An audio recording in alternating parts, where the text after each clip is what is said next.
अगर आपको हमारी वीडियो पसंद आए तो उसे लाइक, शेयर और सब्सक्राइब जरूर करें। नमस्कार दोस्तों, मैं श्याम वशिष्ठ और आप देख रहे हैं पीआर खोज। अंतर्राष्ट्रीय मंडी में फल, फूल और किसानों के लिए बनेंगे अलग अलग शेड। रिटेल जोन में mobile retailing, marketing wheel, mini stores, booth stores और बड़े ब्रांड्स की दुकानें होंगी शामिल। परिसर में कैब सर्विस और टैक्सी स्टैंड की व्यवस्था भी की जाएगी। मंडी से जम्मू कश्मीर से लेकर दिल्ली तक के किसान और व्यापारियों को मिलेगा फायदा। मुख्यमंत्री मनोहर लाल खट्टर ने रविवार को सोनीपत के गन्नौर में अंतर्राष्ट्रीय बागवानी मंडी के दूसरे चरण के विकास कार्यों का शुभारंभ किया। मुख्यमंत्री ने 2600 करोड़ रुपए के विकास कार्यों का शिलान्यास किया। मुख्यमंत्री मनोहर लाल खट्टर ने कहा कि इस मंडी से किसानों को फायदा होगा। साथ ही उन्होंने 5000 रुपए प्रति एकड़ गन्नौर में सब्जी उत्पादक किसानों को देने की घोषणा भी की। मुख्यमंत्री मनोहर लाल खट्टर ने सोनीपत के गन्नौर में अंतर्राष्ट्रीय बागवानी मंडी का शुभारंभ किया। रविवार को मंडी के शुभारंभ के मौके पर पहुंचे मुख्यमंत्री ने 2600 करोड़ रुपए के विकास कार्यों का शिलान्यास किया और प्रदेशवासियों को मंडी की सौगात दी। मुख्यमंत्री ने यहां पर आयोजित जनसभा को संबोधित करते हुए कहा कि इस मंडी से न केवल हरियाणा बल्कि जम्मू कश्मीर से लेकर दिल्ली तक के किसान और व्यापारियों को फायदा मिलेगा। मुख्यमंत्री मनोहर लाल खट्टर ने कहा कि गन्नौर से सब्जियां बाहर भेजने के लिए रेलवे स्टेशन से जोड़कर या अलग से रेलवे स्टेशन बनाया जाएगा, ऐसी व्यवस्था सरकार करेगी। वहीं सूरजमुखी किसानों पर बोलते हुए उन्होंने कहा कि सूरजमुखी पर आजकल प्रदेश में विवाद चल रहा है, लेकिन सरकार आज भी पंजाब से ज्यादा रेट सूरजमुखी उत्पादक किसानों को दे रही है और सूरजमुखी की फसल को भावांतर योजना से भी जोड़ा गया है। कुल 5800 तक किसानों को दिया जा रहा है। मुख्यमंत्री ने मंच से गन्नौर के किसानों के लिए एक बड़ी घोषणा भी की। उन्होंने कहा कि गन्नौर में फिलहाल 3000 एकड़ में सब्जी की पैदावार होती है, जबकि अगर किसान और अधिक सब्जी की पैदावार करेंगे तो 5000 रुपए प्रति एकड़ की सहायता सरकार किसानों को देगी। अगले साल से ये सहायता शुरू होकर अगले 3 साल तक किसानों को दी जाएगी, ताकि किसान ज्यादा से ज्यादा सब्जी और फलों की खेती कर सके। कार्यक्रम में कृषि मंत्री जेपी दलाल, सोनीपत से सांसद रमेश कौशिक के अलावा बीजेपी के वरिष्ठ नेता अधिकारी भी मौजूद रहे। जैसा मैंने बताया कि हमारा जो किसान है दुनिया भर के बाजार में अपना सामान बेचने के लिए उसको बहुत बड़ा एक अवसर मिलेगा। और अभी तक जो धक्के खाता है आसपास के किसान जो है आजाद को जाकर के यानी व्यापारी और जो बड़े व्यापारी वहां जाकर बेचते हैं उससे उनको छूट मिलेगी। और मैं केवल हरियाणा के लोगों को नहीं, मैं बधाई देना चाहता हूँ हिमाचल प्रदेश, जम्मू कश्मीर, उत्तराखंड, पंजाब वहां के किसान और व्यापारी भाइयों को कि उनको भी बहुत बड़ा अवसर यहाँ मिलने वाला है यहाँ ला करके बेचने में। क्योंकि जितनी बड़ी मंडी है हरियाणा तो इतनी सब्जी और फल पैदा कोई नहीं कर पाएगा, तो सब बाहर से भी आकर के यहाँ बेचेंगे, उसको भी हम स्वागत करेंगे। हमें रोजगार में लाभ होगा, हमारी आर्थिक स्थिति अच्छी होगी। और यहाँ से सब्जियां बाहर जाने के लिए, भेजने के लिए, जैसा पहले बताया कि 1 किलोमीटर दूर रेलवे लाइन है, जैसे आजादपुर के स्टेशन पर रैक भरे जाते हैं फलों के और सब्जियों के, उसी प्रकार से या 1 किलोमीटर दूर चाहे अलग से भी स्टेशन बनाना पड़े अथवा गन्नौर के स्टेशन का जोड़ करके और वहाँ पूरे सब्जी और फलों के रैक भर करके सारे देश में जाए, इस प्रकार की व्यवस्था भी कराई जाए। व्यापारियों को इसका बहुत लाभ होगा। सूरजमुखी का जो सीड है इसका तेल बनता है, इसका घी बनता है। हमारे हरियाणा में कोई कारखाना अभी इसका नहीं है।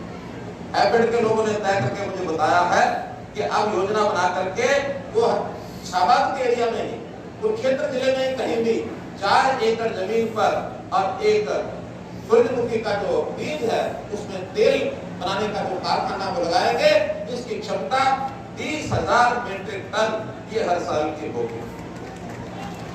20,000 मीट्रिक टन खरीदना ये हेपेड के लिए अनिवार्य हो जाएगा। तो इसलिए स्वाभाविक है उसका रेट अपने आप आगे बढ़ेगा, तो हम खरीद करेंगे, उसका उपयोग भी करेंगे और उपयोग करेंगे तो बाजार में उसका तेल और घी जो बेचना होगा वो हेपेड बेचेगा। हम इस प्रकार से किसानों को लाभ देने के लिए ऐसी हर समय जब भी हमें कोई योजना ध्यान में आती है उसी समय हम बनाते हैं। हमारा जो किसान है उसको लाभ हमारी एग्रीकल्चर यूनिवर्सिटी वो तो देती ही देती है। जो एग्रीकल्चर यूनिवर्सिटी हिसार में उसके जगह जगह सेंटर भी बने हुए हैं। अभी 2 साल पहले हमने घोषणा की थी कि करनाल जिले में अंजनथली स्थान पर महाराणा प्रताप बागवानी विश्वविद्यालय वो भी बनकर के तैयार हो रहा है, ताकि बागवानी के नाते चाहे फल हो चाहे सब्जी हो, ऐसे सब किसानों को इस महाराणा प्रताप बागवानी विश्वविद्यालय का भी पूरा लाभ होगा। यदि अगले साल ये शुरू हो जाएगा, मैं तो आज के इस अवसर पर पुनः ये जो मंडी का इतना बड़ा प्रकल्प है, इसको आज का शिलान्यास करते हुए आपको बहुत बहुत बधाई और बहुत बहुत शुभकामना देता हूँ। ये एक बहुत ही सुनहरा अवसर है कि जब ये अंतर्राष्ट्रीय फल और सब्जी मंडी गन्नौर इसका दूसरे चरण का शिलान्यास ये आज हुआ है। इसमें आपको खुशी हुई है कि नहीं हुई? पता तो नहीं लगा। और इसके पहले चरण का शिलान्यास तो बहुत पहले हो गया था, लेकिन किन्हीं कारणों से आगे नहीं बढ़ पाया। हमने इस पर आकर के जब दोबारा से इसको देखा, इसका सारी स्थिति जानी, तो अधिकारियों को कहा कि इसका निर्माण, पुनर्निर्माण, इसके दूसरे चरण का निर्माण, इसको शीघ्र शुरू कराइए। हो सकता आपके लिए ये कोई एक संकल्प हो इस मंडी का, किसी के लिए इस घोषणा का महत्व हो सकता है कभी हुई होगी, लेकिन मेरे जैसे व्यक्ति के लिए ये एक स्वप्न है, बड़ा स्वप्न है भाई बहनों, बड़ा स्वप्न है। कोई अपने लिए नहीं, बल्कि इस हरियाणा के किसानों के लिए,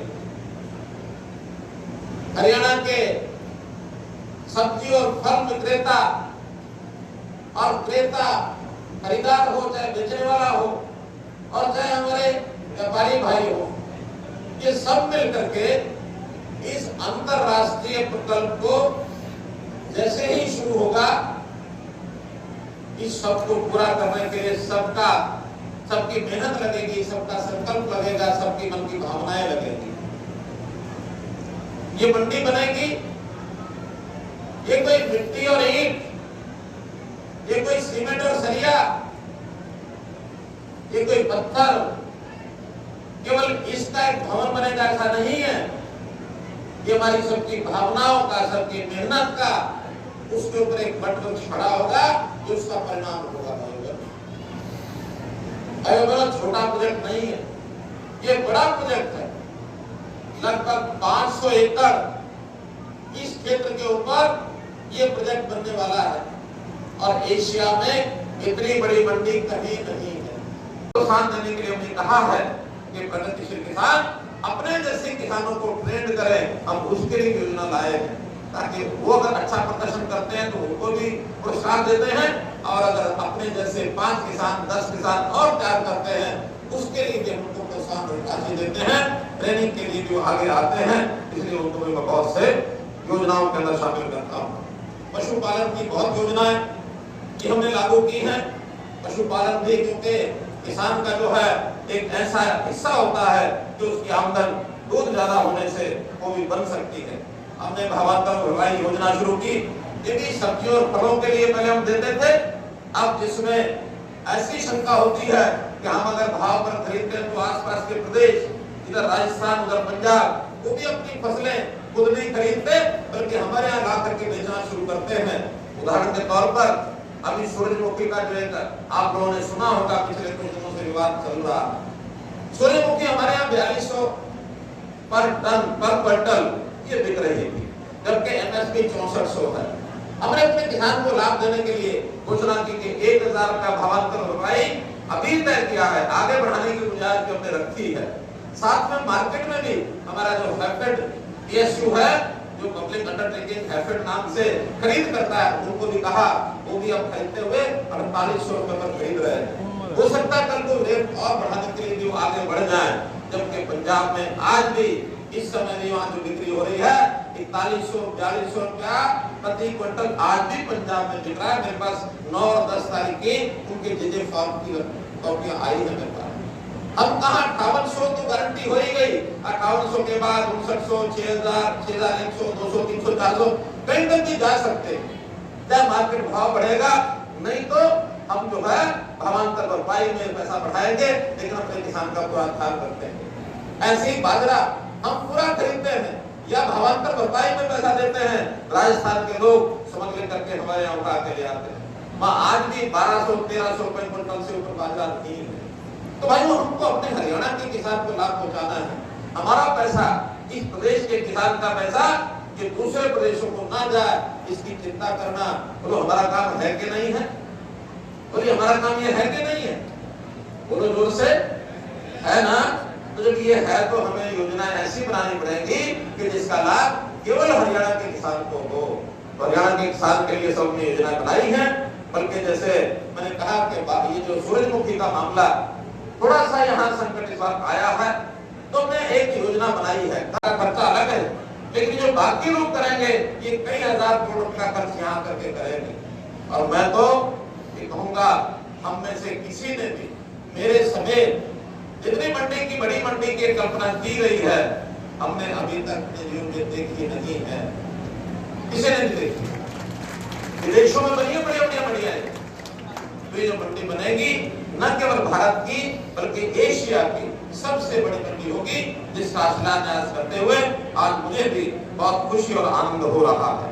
भाई बहनों, जैसा मैंने बताया कि इंटरनेशनल मार्केट दिल्ली की बहुत नजदीक है, और दिल्ली के नजदीक होने के कारण से हमें 4 करोड़ लोगों की एक मंडी, यानी खरीद का जो लोगों का जो एक स्थान है वो दिल्ली है, चाहे गाजियाबाद है, चाहे नोएडा है, हमारा गुड़गांव है, फरीदाबाद है।